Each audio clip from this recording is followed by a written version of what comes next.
Mohbad. We all are familiar with this case already. So my name is Nnenna Iwuchukwu. I represent myself. We all are familiar with this case already. And, there was a very huge outcry at the time here in Nigeria and in diaspora.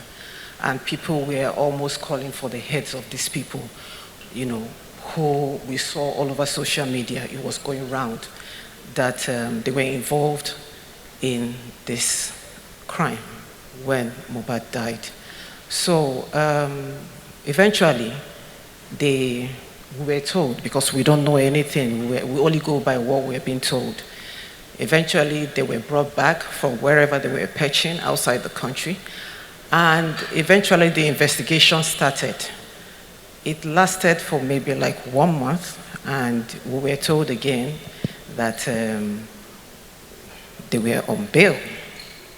They were not found guilty of anything. I would like to, if I'm allowed to, go back and rephrase the words of Mohbad. If anything happens to me, hold so people responsible. I don't want to call names. I'm not afraid to call names, but I don't want to call them because it's like stating the obvious. We already know what happened. No, everybody here is familiar with the case.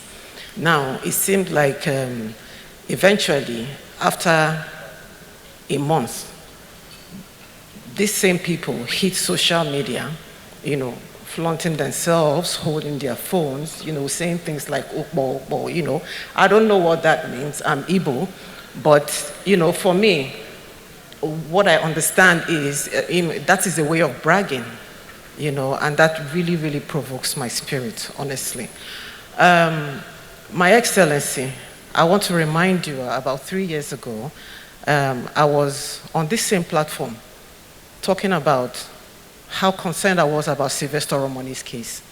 And that really hit me hard. That incident really, really hit me hard. Because I remember after you left the building, I met you downstairs and you said to me, we're on this case. Don't worry, we're going to see to the end of it. And 3 years on, Sylvester Romani is supposed to be 15 years old, by the way, this month, because I've been following up on that case and nothing has been done. And to me, it's as good as dead. And because Sylvester Romani's case had a slap on the wrist, that is why Mohbad's own came to life. And I'm thinking, who's next? Okay, my governor, I'm sorry if I'm taking too much time, but I have to finish, I'm sorry. Please, my governor, you have the power to preside over the affairs of Lagos State, and everything reports to you. Everybody reports to you. Please, I ask you to please take this case as if Mohbad were your son. Because if it were so, everybody that had one contact or the other with this man would have been brought to book in one way or the other. I also want to mention that I know in functional countries, where they have good laws that bind them. Security is not about emotion. It's serious business. I could remember I met you 3 years ago, like you said, there's no emotion. I'm standing in front of you, there's no emotion. It's not emotional, it's real. People get killed, people get maimed, we see it every day. I don't go to bed until 5 a.m.